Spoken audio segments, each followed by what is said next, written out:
пасхам.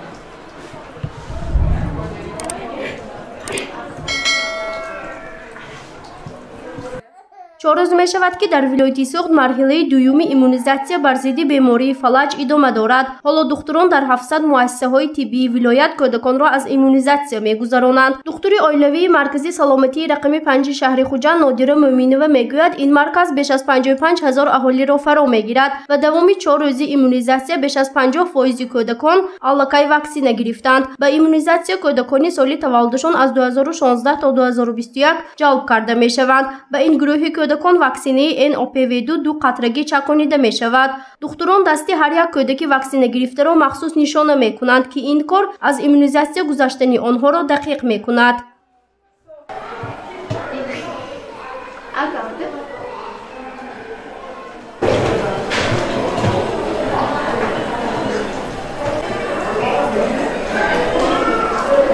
مرحله دوم ایمونیزاسیون بر ضد بیماری فلج در ولایت سوخت از سنه 28 ایون آغاز شده 6 روزانه تا سنه 3 ایول سال جاری ادامه میکند. ایمونیزاسیون بر ضد بیماری فلج پورا رایگان صورت میگیرد. واکسینه به کودکان داده شده از تشخیص‌های تشکیلات‌های بین الخلقی گذشته است و به خطری آن به والدان کفالت داده می شود. دکتران گرفتن واکسینه را به کودکان مهم ارزیابی میکنند زیرا در حالت سرکشی کردن از ایمونیزاسیون خوف بیماری فلج یا خود معیوب شدن فرزند جای دارد.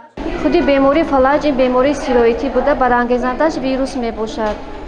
خصوصا ویروس همین ماده خاکستررنگ هرم مغز را آسیب می بیند. خودی با راههای گزارش فاصله دهانی می باشد.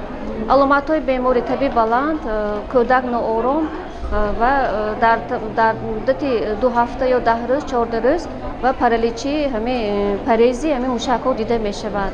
عاقبت عارضی این بیماری به معیوبی و یعنی که به فوت کودکان آورده می رساند. یگانه پیشگیری از این بیماری این امکانی می باشد.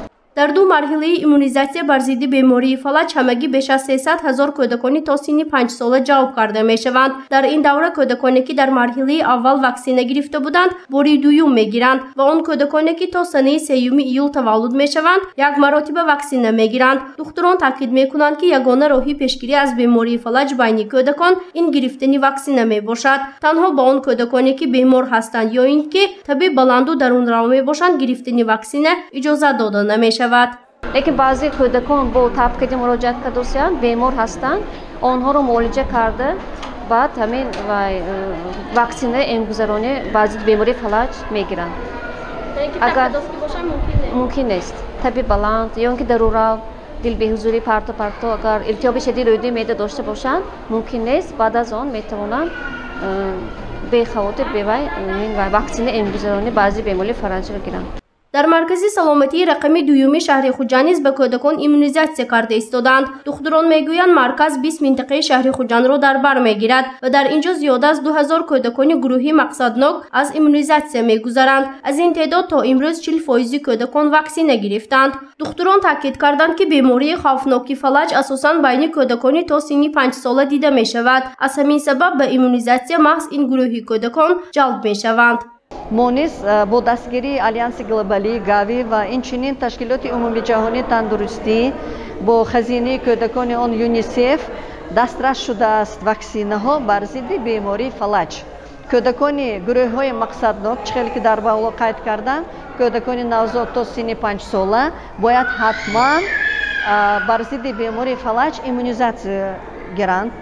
این حتمی است. یگانه راهی که از این بیماری خوفناک کودکان را ایمن نگاه بدارد این ایمونیزاسیون می باشد. واکسینه NOPV2 بر ضد بیماری فلج از دولت اندونزی به تاجیکستان وارد کرده می شود و ولایت سوخت در مرحله دوم ایمونیزاسیون 140,000 وایه واکسینه وارد کرده شده است و این شماره برای فراگیری کودکان شهر و نواحی سوخت کافی می باشد. از این حساب والدان را ضرور است که فرزند خود را حتما از ایمونیزاسیون گذرانیده از گرفتاری به بیماری فلج حفظ کنند. گزارش فرزانه شمسی و نسیم رحیموف برای برنامه اطلاعاتی خبر.